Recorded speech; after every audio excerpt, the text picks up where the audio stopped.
안녕하세요, 여러분. 성공합시다. 와, 정말 그 청소년 캠프의 은혜가 얼마나 큰지 현실로 돌아가기가 너무 어려워요. 계속 막 그 찬양이 나오고 아이들이 했던 얘기들이 떠오르고 아이들이 눈빛이 떠오르고 또 뭐 게다가 정말 전국에서 이런 후기들이 올라오잖아요.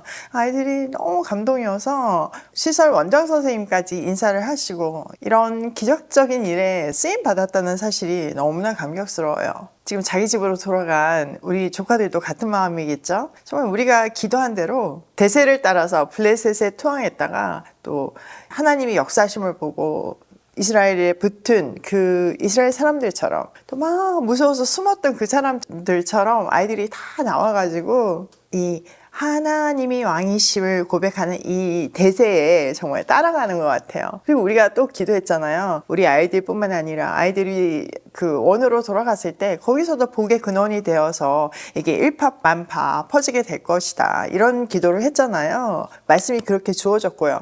근데 아니나 다를까 정말 그 시설 원장 선생님의 얘기를 보니까 돌아온 아이들이 얼굴에서 빛이 난대요. 그리고 뭐 내년에 당연히 가겠다고 얘기하고 다른 아이들까지 너무 부러워가지고 막 후회하고 벌써 예약하고 그런다고 하더라고요. 정말 기도는 땅에 떨어지지 않고 이루어진다는 사실을 이 캠프를 통해서 다시 한번 확인한 것 같아요. 자, 우리가 또 오늘 말씀을 통해서 우리 마음을 점검하고 다시 정말 이 원대한 하나님 나라에 올인하는 그런 인생을 살기 위해서 어떻게 해야 되는지 점검을 하고 다짐을 했으면 좋겠는데요. 오늘 말씀은요, 혹시 우리가 하나님을 위해서라고 말은 하고 있지만 사실은 내 마음대로 하기 위해서 고집을 부린 적이 없는지 체크해봐야 하는 대목이에요.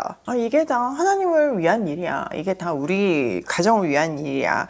이게 다 우리 아이들을 위한 일이야. 이렇게 포장을 하고는 뒤에서 내 욕망을 채우고 있지는 않은지 혹시 그런 마음이 있으면 오늘 말씀을 통해서 다 토해내고 제거하는 우리가 되기로 해요. 자, 10절. 주님께서 사무엘에게 말씀하셨다. 사울을 왕으로 세운 것이 후회된다. 그가 나에게 등을 돌리고 나의 명령을 따르지 않는다. 그래서 사무엘은 괴로운 마음으로 밤새도록 주님께 부르짖었다. 자, 사울이 이렇게 범죄하고 나서 하나님께서 사무엘에게 내가 후회한다. 사울을 왕으로 세운 것을 후회한다.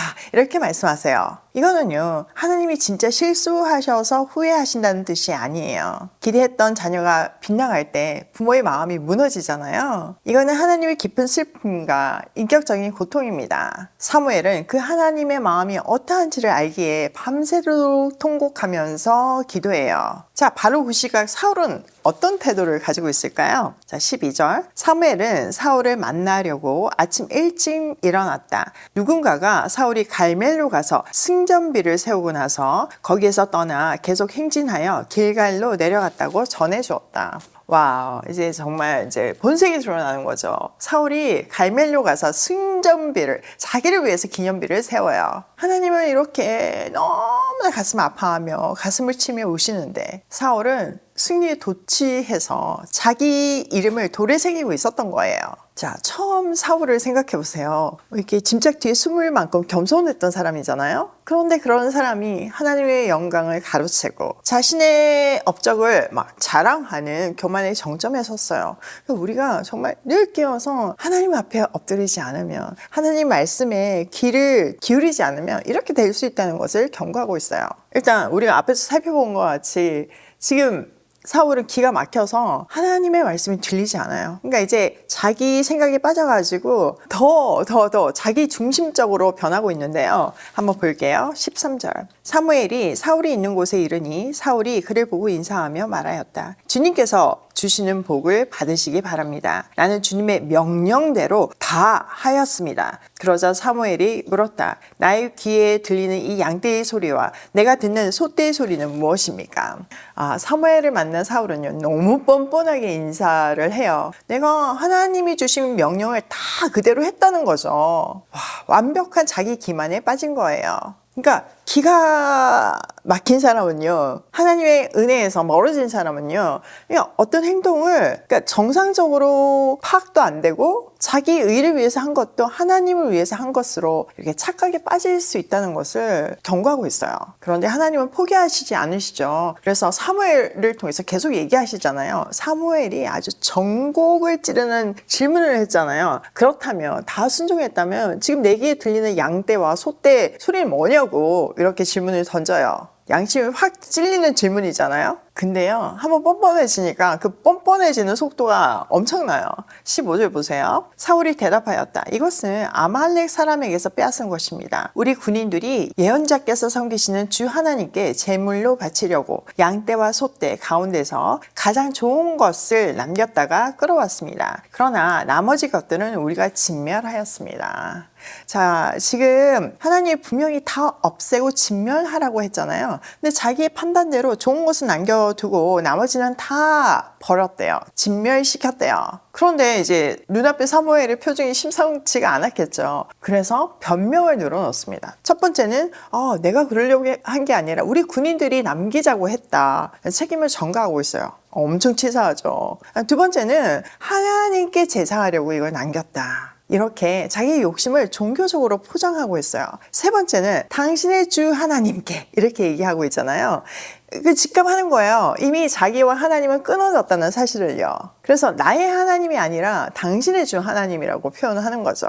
자, 이렇게 변명을 늘어놓을 때 사무엘이 말합니다. 자, 16절. 사무엘이 사울을 꾸짖었다. 그만두십시오. 지난밤에 주님께서 나에게 말씀하신 것을 내가 알려드리겠습니다. 사울이 대답하였다. 말씀하십시오. 사무엘이 말하였다. 임금님이 스스로를 하찮은 사람이라고 생각하시던 그 무렵에 주님께서 임금님께 기름을 부어 이스라엘의 왕으로 세우셨습니다. 그래서 임금님이 이스라엘의 모든 지파의 어른이 되신 것이 아닙니까? 주님께서는 임금님을 전쟁터로 내보내시면서 저 못된 아말렉 사람들을 진멸하고 그들을 진멸할 때까지 그들과 싸우라고 하셨습니다. 자, 사무엘이 그만두시오. 스탑 이렇게 외치죠. 사실 이제 죄인은 말이 많아요. 변명하기 바쁘죠. 왜냐하면 자기의 논리로 자기 죄를 막 가려야 하기 때문이에요. 사무엘은요, 사울에게 사울이 스스로 낮아져 있던데 겸손하던 때를 상기시킵니다. 하나님이 당신을 그렇게 자꾸 겸손할 때 높여주셨는데 왕이 된 후에 스스로 커져서 하나님의 명령 무시하고 약탈하는 데에만 급급한 탐스러운 자가 되었다고 폭로합니다.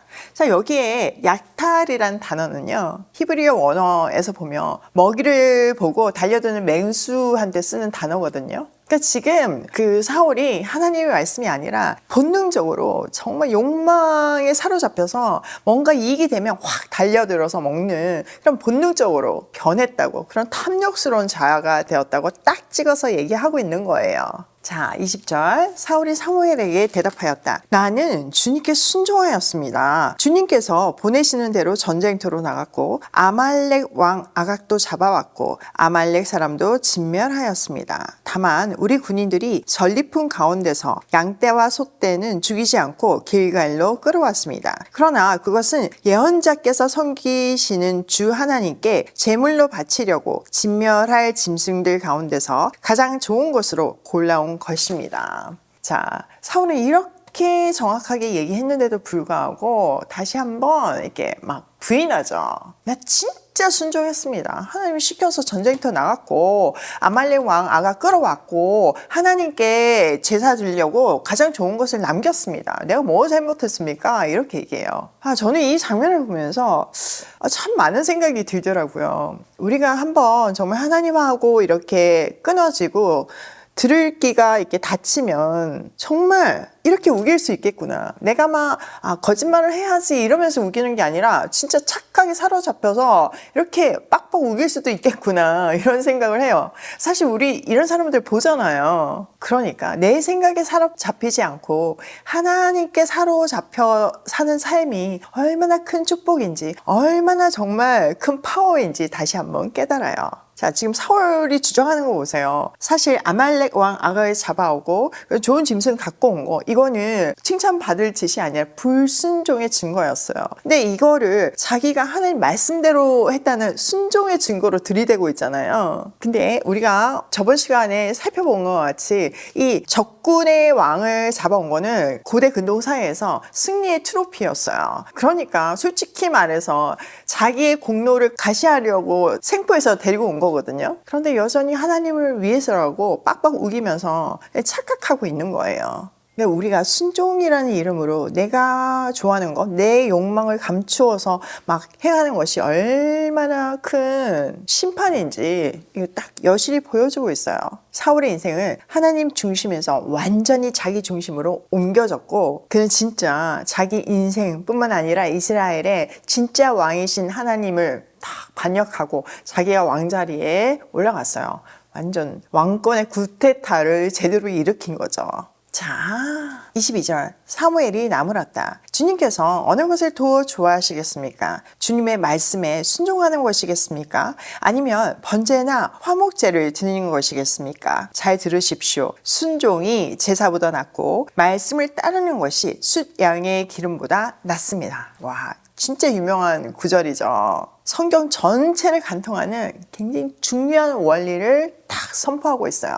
순종이 제사보다 낫고 듣는 것이 숫 양의 기름보다 낫습니다. 하나님은요, 화려한 예배나 많은 헌금이나 그 어떤 열심보다 말씀 한마디에 즉시로 무릎 꿇는 그 순종하는 마음을 더 기뻐하세요. 삶에서 순종이 없는 예배는요, 내 마음대로 드리는 예배는요, 하나님을 감동시킬 수 없는, 오히려 하나님의 심판을 부르는 죽은 제사입니다. 자, 더 무서운 말씀이 이어지는데요. 거역하는 것은 점치는 죄와 같고 고집을 부리는 것은 우상을 섬기는 죄와 같습니다. 임금님이 주님의 말씀을 버리셨기 때문에 주님께서도 임금님을 버려 왕이 되지 못하게 하셨습니다. 거역하는 거는요, 점을 치는 죄와 같대요. 점치는 거 진짜 나쁜 죄잖아요. 근데 하나님 말씀대로 하지 않는 것 자체가 그 점치는 죄와 같다는 거죠.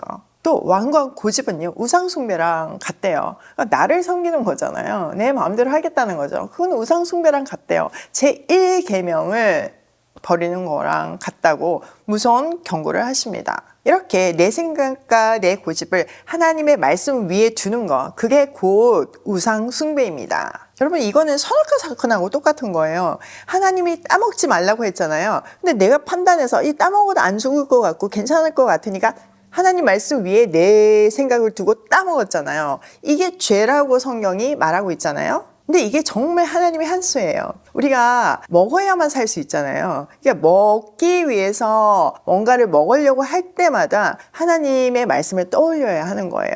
그 말씀 위에 내 생각을 둘 때 그거는 우상숭배이고 또 우리가 선악과를 따먹는 행위입니다. 이렇게 사울은 하나님의 말씀을 버렸어요. 그렇기 때문에 하나님도 이 사울을 버리십니다.